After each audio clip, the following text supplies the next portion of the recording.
एक हादसा पल भर में बदल देता है पूरी तस्वीर। वक्त की रफ्तार के साथ देश दुनिया में हर पल कुछ बदलता रहता है, लेकिन इन बदलते हुए पलों में भी कुछ क्षण, कुछ दिन ऐसे होते हैं जो रच जाते हैं इतिहास। तो आज नायक में मैं लेकर आया हूं आपके लिए एक ऐसी ही शौर्य गाथा, लेकिन अफसोस इतिहास के वो स्वर्णिम पन्ने हमारे वीर सपूतों के रक्त से भी रंगे हुए हैं। ये कहानी है उनके त्याग और बलिदान की। जी हां, आज कारगिल दिवस के उपलक्ष्य में नायक के इस खास अंक में मैं संजीव श्रीवास्तव सुनाऊंगा आपको कारगिल युद्ध का आंखों देखा हाल। नायक तो सुनाऊंगा आपको आज कि क्यों बन गया ये दिल मांगे मोर भारतीय सेना का सबसे यादगार नारा, सबसे पॉपुलर स्लोगन। क्यों खानी पड़ी नवाज शरीफ को मुंह की अमेरिका से, और क्यों था टाइगर हिल्स पर कब्जा करना इतना इंपॉर्टेंट इंडियन आर्मी के लिए। आज कारगिल दिवस या विजय दिवस पर हमारा नायक समर्पित है उन शहीदों को जिन्होंने अपनी जान देकर हमें आज ये विजय दिवस मनाने का सौभाग्य बख्शा है। तो आप बने रहिए हमारे साथ। आप सुन रहे हैं नायक सिर्फ 92.7 बिग एफएम पर। नायक में आप सुन रहे हैं विजय दिवस पर कारगिल युद्ध का आंखों देखा हाल संजीव श्रीवास्तव के साथ। नायक में आप सुन रहे हैं विजय दिवस पर कारगिल युद्ध का आंखों देखा हाल संजीव श्रीवास्तव के साथ। दिन 14 मई 1999। लेफ्टिनेंट सौरभ कालिया को कारगिल में पाकिस्तानी सैनिकों की घुसपैठ की सूचना मिली। फौरन बाद उनके नेतृत्व में एक पेट्रोलिंग टुकड़ी सीमा पर भेज दी गई। सीमा पर छुप के बैठे हुए थे घुसपैठिए। उन्होंने अंधाधुंध फायरिंग शुरू कर दी। लेफ्टिनेंट कालिया की टीम ने बहादुरी से दुश्मनों का मुकाबला किया, लेकिन पाकिस्तानी सैनिकों की संख्या उनसे कहीं ज्यादा थी। पाकिस्तानी सेना और उनके साथ जो आतंकवादी थे, उन्होंने लेफ्टिनेंट कालिया को घेर कर हिरासत में ले लिया। 22 दिन तक लगातार लेफ्टिनेंट कालिया की टीम को टॉर्चर किया गया, लेकिन इस बहादुर नौजवान दिलेर अफसर ने दुश्मन के आगे सर कटाना कबूल किया, झुकना नहीं। 9 जून 1999 पाकिस्तानी सेना ने लेफ्टिनेंट कालिया की हत्या कर दी और लाश को भारतीय सीमा में फेंक दिया। 15 दिन बाद सौरभ कालिया का शव सम्मान के साथ परिवार को सौंप दिया गया। उनके शरीर पर टॉर्चर के निशान थे। सौरभ कालिया की शहादत को 15 साल बीत चुके हैं। पाकिस्तानी सेना ने क्रूरता से उनके साथ जो अमानवीय व्यवहार किया था, वो दुनिया के सैनिक इतिहास में हमेशा के लिए काले अक्षरों में दर्ज हो चुका है। 5 जुलाई 1999 पाकिस्तान की फौज ने आतंकियों के साथ मिल कारगिल पर कब्जा जमाया हुआ था। भारतीय फौज इस क्षेत्र को वापस हासिल करने के लिए युद्ध लड़ रही थी। कारगिल में शहीद हुए ग्रेनेडियर रतन चंद की याद आज भी उधमपुर जिला बहुत शान से करता है। ग्रेनेडियर रतन चंद कारगिल युद्ध में टाइगर हिल पर 5 जुलाई 1999 को दुश्मनों के साथ लड़ते हुए शहीद हुए थे। 19 जुलाई को ग्रेनेडियर रतन चंद का पार्थिव शरीर उधमपुर के मिलिट्री हेडक्वार्टर्स में पहुंचा था। पूरा शहर उनको श्रद्धांजलि देने उमड़ पड़ा था। नायक में आप सुन रहे हैं विजय दिवस पर कारगिल युद्ध का आंखों देखा हाल संजीव श्रीवास्तव के साथ। नायक में आप सुन रहे हैं विजय दिवस पर कारगिल युद्ध का आंखों देखा हाल संजीव श्रीवास्तव के साथ। 20 जून 1999 समय सुबह के 3:28। श्रीनगर लेह मार्ग के ठीक ऊपर सबसे महत्वपूर्ण चोटी है ये 5140। कैप्टन बत्रा ने कारगिल के पॉइंट 5140 से दुश्मनों को खदेड़ने के लिए अभियान छेड़ दिया था। कई घंटों तक गोलाबारी चली। दुश्मन की सेना को उन्होंने पीछे खदेड़ दिया था।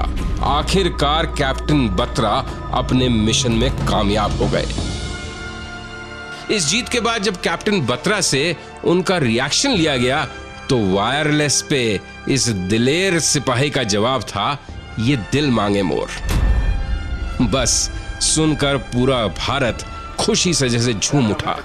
कैप्टन बत्रा की बहादुरी की वजह से उन्हें कारगिल का शेर और शेरशाह कहा जाने लगा।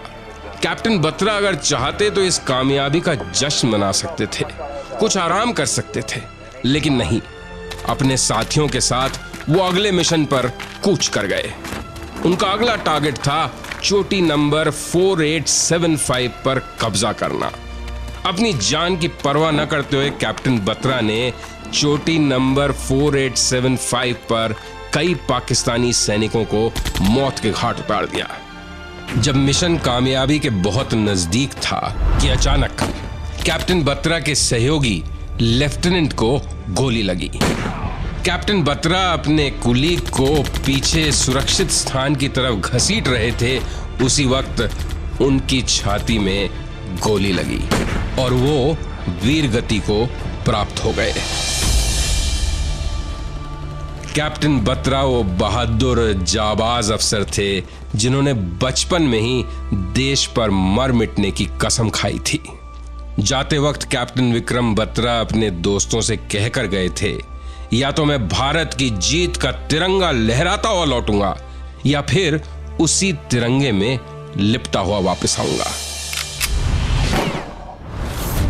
नायक में आप सुन रहे हैं विजय दिवस पर कारगिल युद्ध का आंखों देखा हाल संजीव श्रीवास्तव के साथ। नायक में आप सुन रहे हैं विजय दिवस पर कारगिल युद्ध का आंखों देखा हाल संजीव श्रीवास्तव के साथ। 2 और 3 जुलाई के बीच की रात 1999। 1.5 महीने में युद्ध उस मुकाम पर पहुंच चुका था जहां अगले 24 घंटे हार जीत की भूमिका लिखने वाले थे। और ये 24 घंटे की लड़ाई लड़ी जानी थी कारगिल इलाके के टाइगर हिल्स पर। कारगिल में टाइगर हिल्स ही सबसे ऊंची और महत्वपूर्ण पहाड़ी थी। दुश्मन इसी पहाड़ी पर कब्जा जमाए बैठा था, जहां से वो आसानी से श्रीनगर कारगिल लेह मार्ग पर नजर रख सकता था। भारतीय सेना के लिए इस चोटी को वापस हासिल करना बहुत बड़ी चुनौती थी। टाइगर हिल्स कारगिल युद्ध का टर्निंग पॉइंट थी। टाइगर हिल्स पर पाकिस्तानी सेना की 12th इन्फेंट्री की एक पूरी कंपनी तैनात थी, जो ऊपर से भारतीय सेना पर गोले बरसा रही थी। भारतीय सेना ने टाइगर हिल्स को वापस हथियाने की योजना तैयार कर ली। पहले भारतीय हवाई जहाजों ने दुश्मन की स्थिति का जायजा लिया। फिर 192 माउंटेन ब्रिगेड के कमांडर ब्रिगेडियर MPS राजवान ने 18 ग्रेनेडियर्स और 8 सिख रेजिमेंट को टाइगर हिल्स पर कब्जा करने की जिम्मेदारी सौंपी।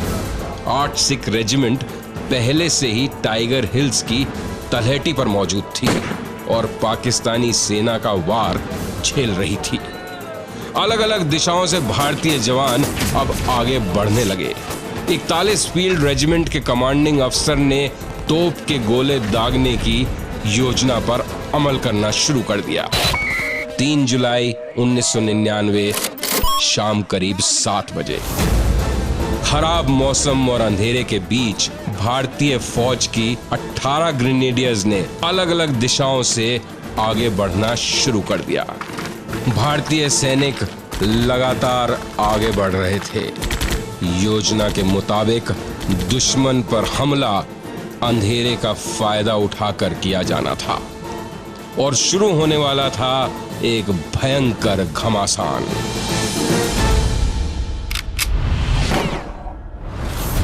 नायक में आप सुन रहे हैं विजय दिवस पर कारगिल युद्ध का आंखों देखा हाल संजीव श्रीवास्तव के साथ।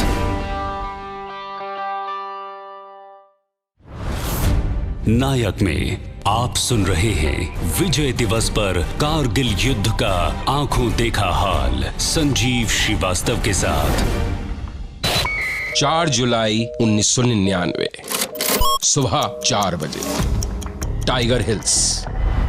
टाइगर हिल की जीत के लिए दूसरे मोर्चे पर कैप्टन बलवान सिंह अपनी सी कंपनी और सहयोगी पलटन के साथ पाकिस्तानी सैनिकों और आतंकियों पर टूट पड़े थे। Captain Balwan Singh tiger hills के उत्तरी पूर्व के दुर्गम रास्ते से आगे बढ़े थे।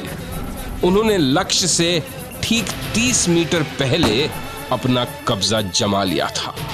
दूसरी तरफ 18 ग्रेनेडियर्स के सिपाही भी आगे बढ़ने लगे, एक एक कर चोटियों पर कब्जा करते हुए। भारतीय सेना के अचानक हुए इस चौतरफे हमले को दुश्मन भांप नहीं पाया, समझ नहीं पाया, भाग खड़ा हुआ। 4 जुलाई 1999 सुबह के 6:15 बजे यहां दिल्ली में बहुत बेचैनी थी। आर्मी चीफ वीपी मलिक रात भर चिंता में सो नहीं पाए थे। सुबह 6 बजे उन्हें फोन आया जनरल ऑफिसर कमांडिंग कृष्ण पास का, और जानकारी मिली कि 18 ग्रेनेडियर्स ने टाइगर हिल पर कब्जा कर लिया है। लेकिन घमासान युद्ध अब भी जारी है। पशोपेश की स्थिति थी बहुत, यहां दिल्ली के लिए भी और वहां टाइगर हिल पर भी। 4 जुलाई 1999 समय सुबह 7:30 बजे लेफ्टिनेंट जनरल मोहिंदर पुरी ने भी इस बात की पुष्टि की कि 18 ग्रेनेडियर्स के जवानों ने दुश्मन को टाइगर हिल से भगाने में कामयाबी हासिल कर ली है। फिर खबर पहुंची प्रधानमंत्री अटल बिहारी वाजपेयी के पास। रक्षा मंत्री जॉर्ज फर्नांडिस अमृतसर के लिए रवाना हो चुके थे। हर क्षण की खबर प्राइम मिनिस्टर और डिफेंस मिनिस्टर को मिल रही थी। लेकिन दूसरी तरफ नवाज शरीफ कोई और चाल चलने की फिराक में थे। एक डेस्परेट अटेम्प्ट पाकिस्तान की तरफ से अभी और किया जाना था। नायक में आप सुन रहे हैं विजय दिवस पर कारगिल युद्ध का आंखों देखा हाल संजीव श्रीवास्तव के साथ। नायक में आप सुन रहे हैं विजय दिवस पर कारगिल युद्ध का आंखों देखा हाल संजीव श्रीवास्तव के साथ। 4 जुलाई 1999 6.5 घंटे की गोलाबारी के बाद करीब 1:30 बजे भारतीय जवानों ने टाइगर हिल्स के एक क्षेत्र टंग पर कब्जा कर लिया था। अब भारतीय फौज के सामने सबसे बड़ी चुनौती थी और ऊपर आगे बढ़ने की। टाइगर हिल्स के 2 मुख्य इलाके जिन्हें इंडिया गेट और हेलमेट कहा जाता है, वहां पर पाकिस्तानी फौज मौजूद थी। आधी रात बीत चुकी थी। इसी बीच पूरब दिशा से captain Sachin Nimbalkar D company को लेकर आगे बढ़े। घना अंधेरा, मौसम प्रतिकूल। कैप्टन सचिन की कंपनी को बड़े तंग कगार से गुजरकर दुश्मन के नजदीक पहुंचना था। कुछ देर की गोलाबारी के बाद उनकी कंपनी ने एरिया कॉलर के पूर्वी भाग पर कब्जा कर लिया। भारतीय फौज की 8 माउंटेन डिवीजन को इस बात का आभास हो गया था कि दुश्मन की सप्लाई लाइन को काटना बहुत जरूरी है। पाकिस्तानी फौज अब भाग रही थी। इसके बाद मोहिंदर पुरी और एमपीएस बाजवा ने 8 सिख रेजिमेंट को हेलमेट और इंडिया गेट पर आक्रमण करने का आदेश दिया। इधर कारगिल के मैदान पर भारत और पाकिस्तान की फौज युद्ध कर रहे थे। दूसरी तरफ 4 जुलाई के दिन पाकिस्तान के प्रधानमंत्री नवाज शरीफ अमेरिकी राष्ट्रपति बिल क्लिंटन से मिलने की तैयारी कर रहे थे। इस मुलाकात से करीब 10 घंटे पहले ही भारतीय सेना ने सुनिश्चित कर लिया था कि नवाज शरीफ और बिल क्लिंटन की मुलाकात हो, उससे पहले ही टाइगर हिल्स पर कब्जा कर लिया जाए। नवाज शरीफ अमेरिकी राष्ट्रपति से मिल उनसे कारगिल युद्ध में हस्तक्षेप करने की मांग करने वाले थे, जो उन्होंने की भी। लेकिन अमेरिकी राष्ट्रपति बिल क्लिंटन ने उल्टे नवाज शरीफ को कारगिल से अपनी सेना और आतंकियों को हटाने और भारत से बातचीत करने की सलाह दे दी। अमेरिका के इस रवैये से नवाज हैरान थे। नायक में आप सुन रहे हैं विजय दिवस पर कारगिल युद्ध का आंखों देखा हाल संजीव श्रीवास्तव के साथ। नायक में आप सुन रहे हैं विजय दिवस पर कारगिल युद्ध का आंखों देखा हाल संजीव श्रीवास्तव के साथ। 5 जुलाई 1999 सुबह 10:30 बजे 18 ग्रेनेडियर्स के 25 सिपाहियों को टाइगर हिल्स के द्रास सेक्टर पर कब्जा करने का आदेश जारी हुआ। 3 रातों तक खड़ी चोटी पर चलने के बाद 5 जुलाई की सुबह भारतीय सैनिक पाकिस्तानी बंकरों के पास पहुंचने में कामयाब हुए। पाकिस्तान की तरफ से भारी गोलाबारी हो रही थी। इस घमासान युद्ध में 18 भारतीय जवान शहीद हुए। ग्रेनेडियर योगेंद्र सिंह यादव अपने बचे हुए 6 जवानों के साथ दुश्मन खेमे के 135 सैनिकों से मोर्चा लेते रहे। 5 जुलाई 1999 समय सुबह के 11:30। भारतीय सैनिकों ने पाकिस्तानी बंकर्स पर फायरिंग शुरू कर रखी है। इस फायरिंग में 4 पाकिस्तानी सैनिक मारे गए। थोड़ी देर में 8 और पाकिस्तानी सैनिक धराशायी। पाकिस्तानी सेना की तरफ से 100 पाकिस्तानी सैनिकों के रेनफोर्समेंट को फिर आगे भेजा गया। 35 पाकिस्तानी सैनिक और हलाक। 7 भारतीय सैनिकों में से 6 जवान भी शहीद।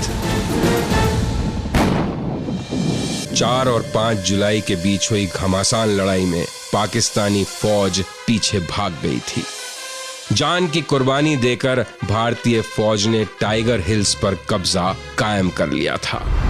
इस लड़ाई में grenadier Yogendra Singh Yadav, lieutenant Manoj Kumar Pandey, captain Vikram Batra और राइफलमैन संजय कुमार को परमवीर चक्र से सम्मानित किया गया। Major Mariappan Sarvanand, squadron leader Ajay Ahuja को और हवलदार चुन्नीलाल को वीर चक्र से सम्मानित किया गया। इनके अतिरिक्त भी हमारे ऐसे सैकड़ों हजारों जवान और सैन्य अधिकारी हैं जिन्होंने इस लड़ाई में अदम्य साहस और पराक्रम का परिचय दिया। कारगिल युद्ध में जो हमारे सैनिक शहीद हुए, उन सबको एक बार फिर आज विजय दिवस के अवसर पर शत शत नमन। कल शाम एक बार फिर हाजिर होता हूं आपके सामने एक नए नायक की कहानी के साथ। तब तक के लिए मुझे संजीव श्रीवास्तव को दीजिए अनुमति। नमस्कार, शुभ रात्रि, गुड नाइट, शब बखैर।